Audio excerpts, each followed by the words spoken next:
ونشهد أن لا إله إلا الله وحده لا شريك له ونشهد أن سيدنا ومولانا وحبيبنا وكريمنا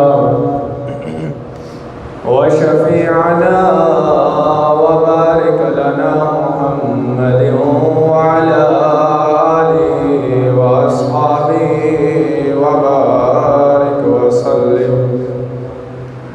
أما بعد فأعوذ بالله من الشيطان الرجيم. بسم الله الرحمن الرحيم.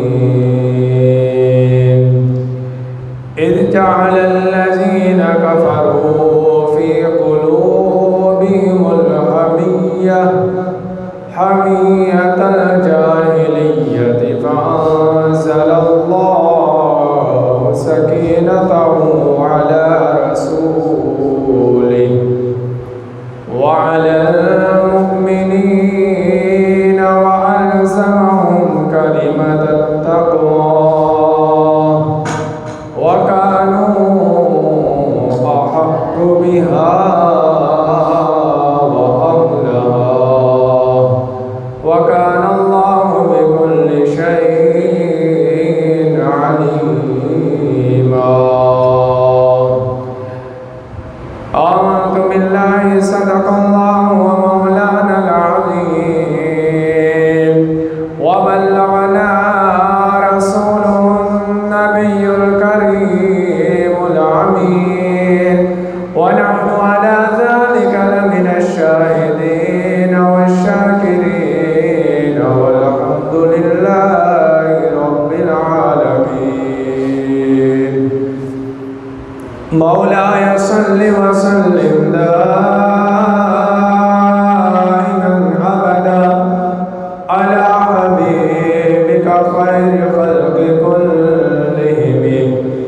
يا رب بالمصطفى بلغ مقاصدنا واغفر لنا ما مدى يا واسع الكرم. قال رب اشرح لي صدري ويسر لي أمري واحلل عقدة من لساني يفقهوا قولي.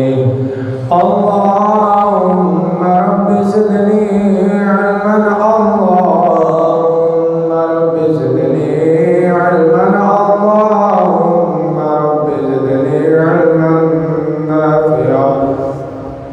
يا رسول الله انظر حالنا يا حبيب الله اسمع قولنا إنني في بحر من مغرق خذ أيدينا سهل لنا أشقالنا. إمدادكم أزبندرا وأسعدكم دردين الدنيا شادكم يا واسع الهدى السوير.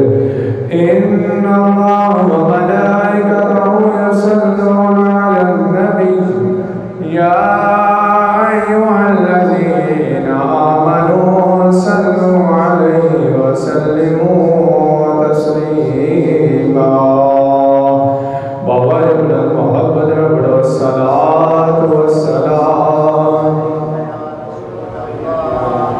وعلى آلك وأصحابك يا حبيب الله.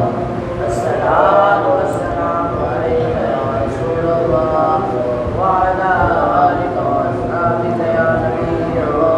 ہمیں وہ اپنا کہتے ہیں محبت ہو تو ایسے ہو. ہمیں وہ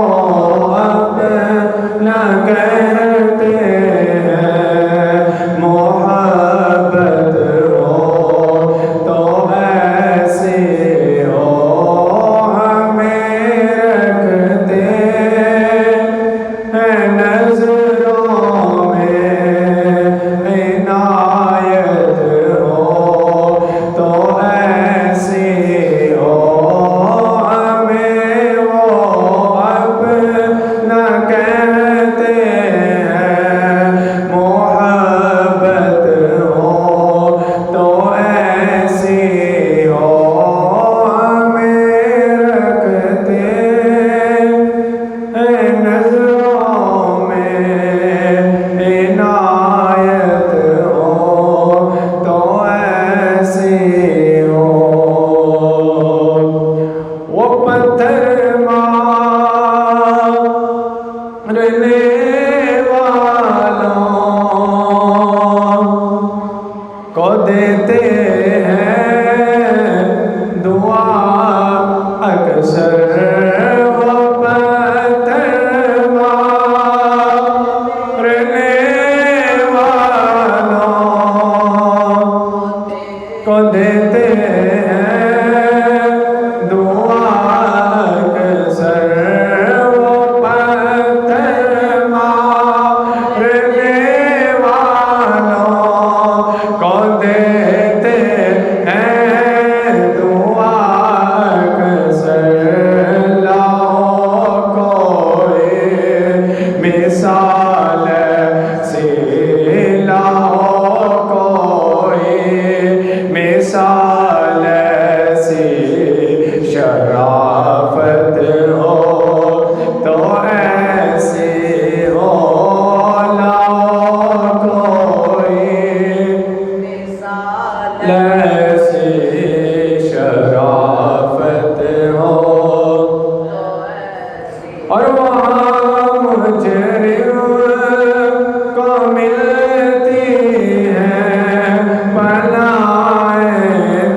تمام تعریف و تحسین اللہ وحدہ لا شریک ذات کے واسطے کہ جو تمام کائنات کا خالق و مالک ہے۔ درود و سلام حضور سرور عالم نور مجسم شاہ بنی آدم رسول محتشم جناب حضرت محمد مصطفیٰ احمد مجتبیٰ صلی اللہ علیہ وسلم کی ذات اقدس پہ پیش کرنے کے بعد میرے معزز حاضرین و سامعین محترم، خالق کائنات نے اپنے پاک کلام میں ارشاد فرمایا اِذْ جَعَلَ الَّذِينَ كَفَرُوا فِي قُلُوبِهِمُ الْحَمِيَّةَ حَمِيَّةَ الْجَاهِلِيَّةِ فأنزل الله سكينته على رسوله وعلى المؤمنين وألزمهم كلمة التقوى وكانوا أحق بها وأهلها وكان الله بكل شيء عليما۔ جب کہ کافروں نے اپنے دلوں میں ضد رکھی ہوئی وہی زمانہ جاہلیت کی ضد، تو اللہ نے اپنا اطمینان اپنے رسول اور ایمان والوں پر اتارا اور پرہیزگاری کا کلمہ ان پر لازم فرمایا، اور وہ اس کے زیادہ سزا اور اس کے اہل تھے، اور اللہ سب کچھ جانتا ہے۔ خالق کائنات نے اس آیت مبارکہ میں کفار کا ذکر فرمایا ہے اور غصے کا ذکر فرمایا ہے کہ کفار زمانہ جاہلیت کے اندر اپنی ضد میں اور اپنی انا میں رہتے تھے، تو رب کائنات نے سارا اطمینان اپنے محبوب امام الانبیاء صلی اللہ علیہ وسلم کے مبارک سینے میں اتار دیا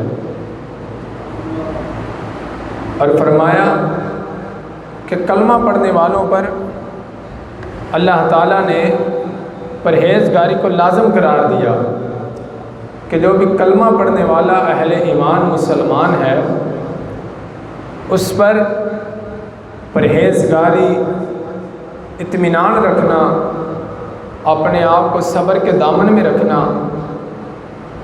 ضد، انا، حسد اور غرور سے بچانا، یہ کلمہ پڑھنے والے پر لازم و ملزم ہے۔ ہر حال میں وہ اس پہ لازم ہے کہ وہ ان تمام چیزوں سے خود کو محفوظ کر دے۔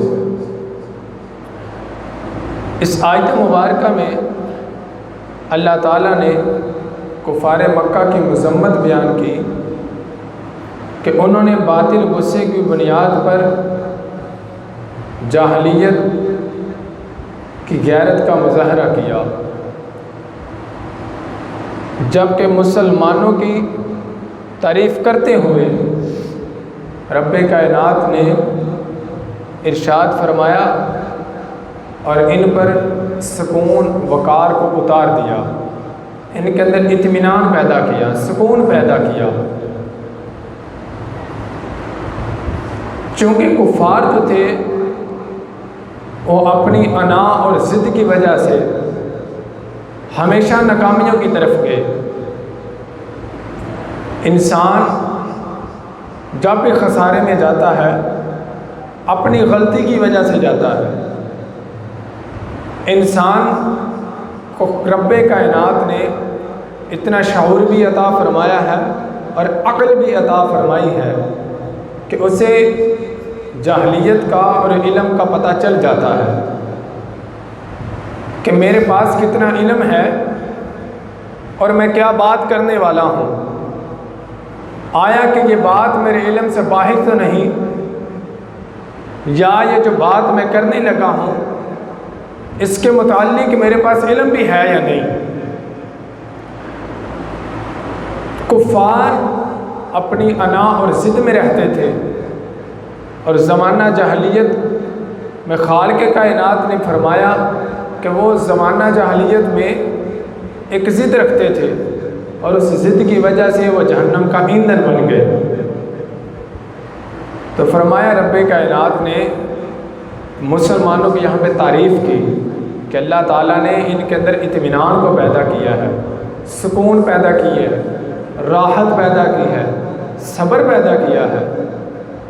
تو اگر مسلمان بھی ہو اور ضد بھی نہ چھوڑے، مسلمان ہے، کلمہ پڑھنے والا ہے، ضد کرتا ہے، اپنی انا میں رہتا ہے، حسد کرتا ہے، غرور کرتا ہے، تو پھر زمانہ جاہلیت کے کفار اور مسلمان ہونے میں فرق تو نہ رہا، لیکن خالق کائنات نے رب کائنات نے فرق کو واضح بیان کیا، فرمایا واضح فرق بیان کیا، اللہ تعالیٰ نے ہر لحاظ سے فرق نکال دیا۔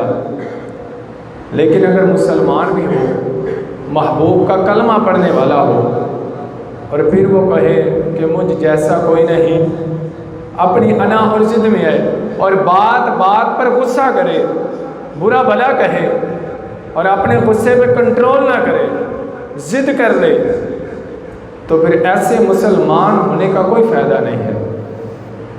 ایک شخص نے رسول کریم امام الانبیاء صلی اللہ علیہ وسلم کی بارگاہ میں آ کے عرض کی، یا رسول اللہ صلی اللہ علیہ وسلم مجھے کوئی مختصر عمل بتائیے۔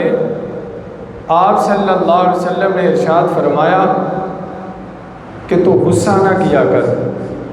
جب تجھے کوئی غصہ دلانے کی کوشش کرتا ہے، یا اگر تیرے ساتھ کوئی برا سوچتا ہے، حالانکہ ہے تو حق پر، تیرا قصور بھی کوئی نہیں ہے، تیری غلطی بھی کوئی نہیں ہے، اس کے باوجود اگر کوئی تجھے ٹوکتا ہے، اس کے باوجود اگر کوئی تیری عزت نفس کرتا ہے، اگر اس کے باوجود کوئی تیرے ساتھ برا بھلا کرتا ہے، غلط بھی ہے، تو رسول کریم نے ارشاد فرمایا کہ جب تجھے غصہ دلایا جائے تو تو اپنے غصے پہ کنٹرول کر دے، صبر کر دے۔ اس نے پھر دوبارہ عرض کی تو آپ صلی اللہ علیہ وسلم نے پھر ارشاد فرمایا کہ اے میرے صحابی، اے پوچھنے والے، جب تجھے کوئی غصہ دلانے کی کوشش کرے تو خود پہ کنٹرول کر لیا کر۔ فرمایا یہ کام وہ کام ہے کہ جب تو اپنے غصے پہ کنٹرول کرے گا، صبر کر لے گا، تو رب کائنات نے صبر کا پھل بہت اعلیٰ رکھا ہے۔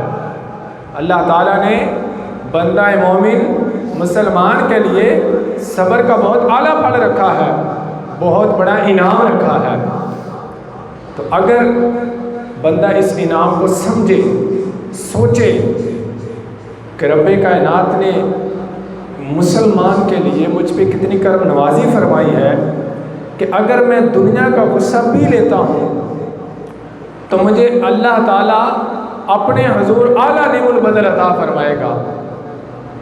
تو عرابی نے عرض کی، شخص نے پوچھا تو حضور نے فرمایا کہ غصہ نہیں کرنا، صبر کا دامن تھامنا ہے، صبر رکھنا ہے۔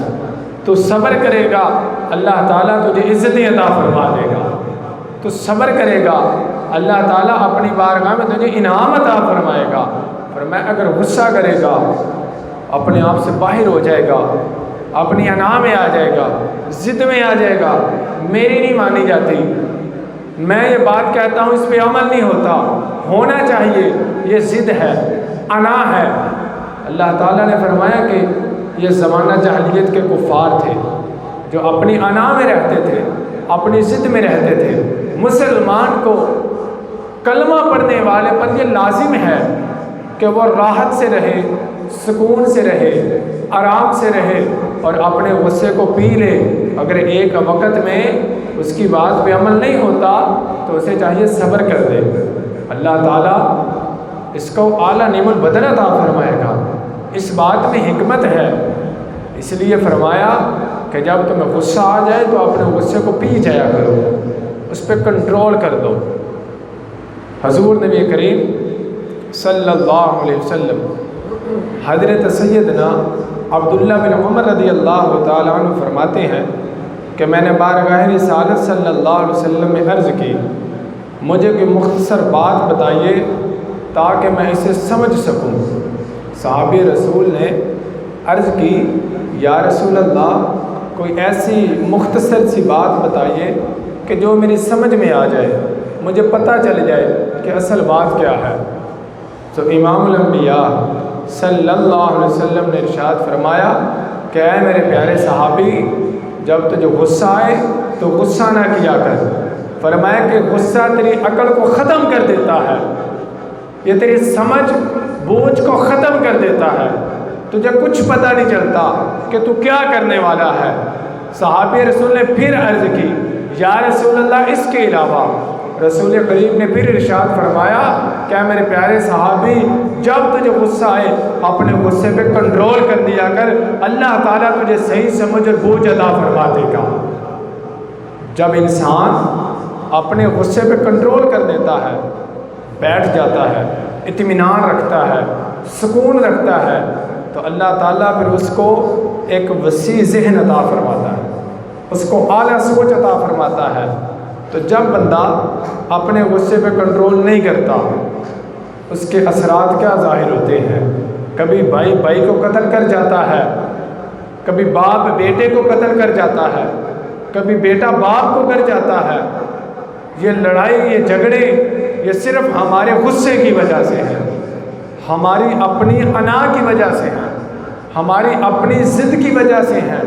لیکن جب ہم اپنا نقصان کر بیٹھتے ہیں، نقصان کرنے کے بعد جب ہمارا غصہ اتر جاتا ہے، تنہائی میں بیٹھتے ہیں، پھر کیا ہوتا ہے؟ پھر انسان سوچتا ہے ہائے افسوس، میں نے بہت بڑی غلطی کر دی، بہت بڑی غلطی کر بیٹھا، انسان سوچتا ہے۔ لیکن کاش اسی انسان نے اس غصے کو اس وقت کنٹرول کر دیا ہوتا تو اپنے بہت بڑے نقصان سے بچ جاتا، اور اللہ تعالیٰ اپنی بارگاہ سے اپنے اس بندے کو بہت اعلیٰ نعم البدل عطا فرما دیتا۔ لیکن یہ ضد، یہ انا، حسد، غرور، یہ سب انسان کی اپنی خطائیں ہیں۔ ان کی وجہ سے انسان خسارے میں چلا جاتا ہے، نقصان میں جاتا ہے۔ تو جب ہم ان چیزوں پہ کنٹرول کریں گے، روک لیں گے، ہمارا معاشرہ بھی اعلیٰ بن جائے گا، ہمارے گھرانوں کا نظام بھی اعلیٰ بن جائے گا، آپس میں اتفاق بھی آئے گا، اتحاد بھی آئے گا، اخلاص بھی آئے گا، محبت بھی آئے گی، اور رب کائنات کی کرم نوازیاں بھی ہوں گی۔ لیکن جب ہم ضد میں آتے ہیں، انا میں چلے جاتے ہیں، حسد میں چلے جاتے ہیں، غرور میں چلے جاتے ہیں، تکبر میں چلے جاتے ہیں، اس وقت ہمارے تمام معاملات خراب ہو جاتے ہیں، ہمارا نظام دھرم برہم ہو جاتا ہے، ہمارے گھر کا نظام ختم ہو جاتا ہے، ہمارے محلوں کا نظام ختم ہو جاتا ہے، یہاں تک کہ ہماری مسجدیں بھی آباد نہیں رہتی۔ ہر لحاظ سے ہمارے معاشرے کا بیڑا غرق ہو جاتا ہے۔ لیکن انسان اگر ان تمام باتوں میں کنٹرول کر لیتا ہے، صبر کرتا ہے، اطمینان رکھتا ہے، پھر رب کائنات اس کو اعلیٰ نعم البدل عطا فرماتا ہے۔ امام الانبیاء نے ارشاد فرمایا کہ اللہ تعالیٰ نے اگر اپنے بندے کے مقدر میں کوئی عہدہ، کوئی مرتبہ، کوئی مقام لکھا ہوتا ہے، ایک بندے کو رب کائنات نے قاری قرآن بنانا ہے، یا اس کو عالم دین بنانا ہے، یا رب کائنات نے اس سے اپنے دین کا کام لینا ہے یا امت کا کام لینا ہے، تو امام الانبیاء نے فرمایا کہ اللہ تعالیٰ اس کے اعمال کی وجہ سے وہ عہدہ عطا نہیں فرماتا۔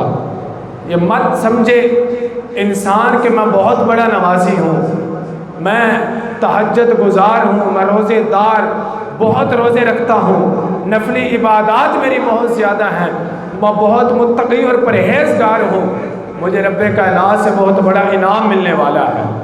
امام الانبیاء نے بات کو نکھیڑ کے بیان کر دیا، بتا دیا، فرمایا کہ اعمال کی وجہ سے اللہ تعالیٰ عہدہ نہیں عطا فرماتا، فرمایا بلکہ رب کائنات اپنے اس بندے کو یا جسمانی بیماری میں مبتلا کرتا ہے، یا اس سے کبھی اولاد چھین لیتا ہے، یا رب کائنات اس پہ کوئی امتحان ڈالتا ہے، یا رب کائنات اپنے اس بندے کا امتحان لیتا ہے، اس کو مصیبتوں پریشانیوں کے دائرے میں لے کے آتا ہے، اور فرمایا کہ جب وہ اس کا بندہ ان پہ صبر کر دیتا ہے، جو بھی امتحان ہے رب کی طرف سے صبر کرتا ہے، غصہ نہیں کرتا، صبر کے ساتھ بیٹھ جاتا ہے، اگر بیماری ہے تو اس پہ صبر کرتا ہے، فرمایا جب بندہ صبر کر دیتا ہے تو فرمایا صبر بھی رب کی طرف سے ایک نعمت ہے، اس رب کائنات کی کرم نوازی ہے۔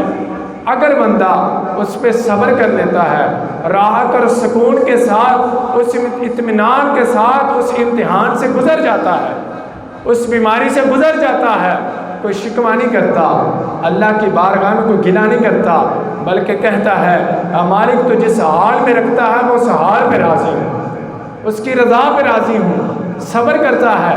تو فرمایا آقا کریم نے کہ رب کائنات اپنے اس بندے کو پھر وہ مقام عطا فرما دیتا ہے جو اس کے مقدر میں لکھا ہوتا ہے، جو اس کے مقدر میں لکھ چکا ہے۔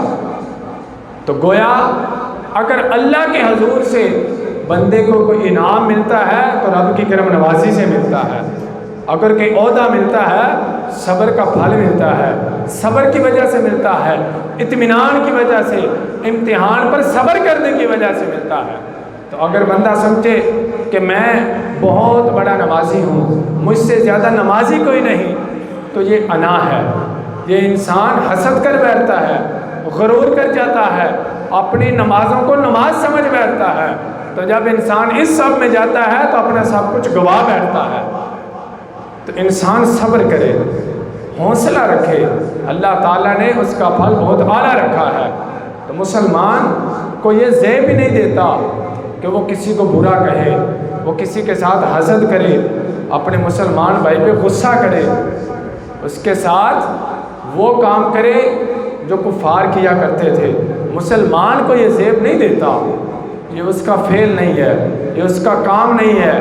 مسلمان اپنے اعمال کو چھپاتا ہے، اس کو ظاہر نہیں کرتا، نماز پڑھتا ہے تو اس کو چھپاتا ہے، اپنی عبادت کو چھپاتا ہے، اپنی نیکی کو چھپاتا ہے، تاکہ مجھے کوئی نمازی نہ کہے، میرے اندر غرور نہ آئے، تکبر نہ آ جائے۔ حضرت عمر بن عبد العزیز آپ یہ وہ وقت کے حکمران گزرے ہیں، وہ حکمران گزرے ہیں۔ کمرے سے جڑا پکھا پیا وہ لیا کے تھلا کمرے چ رہ کو بٹن خراب ہو گیا۔ حضرت عمر بن عبد العزیز رحمۃ اللہ آپ وہ عظیم حکمران گزرے کہ آپ کے پاس عراق سے ایک عورت چل کے آئی اور اس کی 5 بیٹیاں تھیں۔ تو اس عورت نے آ کے آپ کی زوجہ محترمہ سے پوچھا کہ میں نے وقت کے امیر المؤمنین سے ملنا ہے، وقت کے امیر سے ملاقات کرنی ہے۔ تو حضرت عمر بن عبد العزیز آپ گھر میں موجود نہیں تھے، تو آپ کی زوجہ محترمہ نے فرمایا کہ اس درخت کی چھاؤں کے نیچے بیٹھ جاؤ، تھوڑی دیر تک آتے ہیں تو آپ سے ملاقات ہو جائے گی۔ وہ عورت کیا دیکھتی ہے کہ حضرت عمر بن عبد العزیز رحمۃ اللہ علیہ آپ عمل کیا کر رہے ہیں۔ دیکھیے وقت کے امیر، وقت کے حکمران اور ایسے امیر المؤمنین اور احساس کرنے والے آپ کیا کر رہے تھے۔ اب کنویں سے پانی نکال کے، جیسے آج اب گرمی ہے تو دوست احباب اپنے گھروں کے سامنے، اپنی دکانوں کے سامنے پانی کا چھڑکاؤ کرتے ہیں، تو حضرت عمر بن عبد العزیز رحمۃ اللہ علیہ آپ پانی کا چھڑکاؤ کر رہے تھے کنویں سے پانی نکال کر۔ تو اس عورت نے دیکھا کہ آپ کی زوجہ محترمہ، آپ کی بیوی حضرت عمر بن عبد العزیز کے پاس آئی، تو آپ سے گفتگو کرنے لگی۔ تو اس عورت نے کہا کہ تو ایک اجنبی سے گفتگو کر رہی ہے، تو وقت کے امیر کی بیوی ہے۔ تو انہوں نے کہا کہ جس کو تو اجنبی سمجھ رہی ہے یہی وقت کا امیر المؤمنین ہے، جس کو تو اجنبی سمجھتی ہے یہی وقت کا امیر ہے۔ حضرت عمر بن عبد العزیز رحمۃ اللہ علیہ کے پاس وہ عورت بیٹھی اور بیٹھ کے کہتی ہے کہ میری 5 بیٹیاں ہیں، میری 5 بیٹیاں ہیں، یتیم ہیں، عراق سے چل کے آئی ہوں، 2-3 ماہ کا سفر کیا ہے، بڑا طویل سفر کر کے آئی ہوں، تو آپ سے درخواست کرتی ہوں کہ اس کا وظیفہ لگا دیجیے، ان کا وظیفہ لکھ دیں، آپ کے خزانے سے، بیت المال سے ان کو مال پہنچتا رہے۔ آپ کا جو عراق اور گورنر ہے اس کو خط بھیجیں کہ وہ میری بچیوں کو وظیفہ دیتا رہے۔ حضرت عمر بن عبد العزیز نے قلم پکڑا، پہلی بیٹی کا وظیفہ لکھا، تو عورت نے کہا الحمدللہ رب العالمین، تمام تعریفیں اس رب کی ذات کے واسطے۔ حضرت عمر بن عبد العزیز نے دوسری بیٹی کا لکھا، اس نے پھر کہا تمام تعریفیں اس رب کی ذات کے لیے۔ آپ نے تیسری بیٹی کا وظیفہ لکھا، اس نے پھر کہا تمام تعریفیں رب کائنات کی ذات کے لیے۔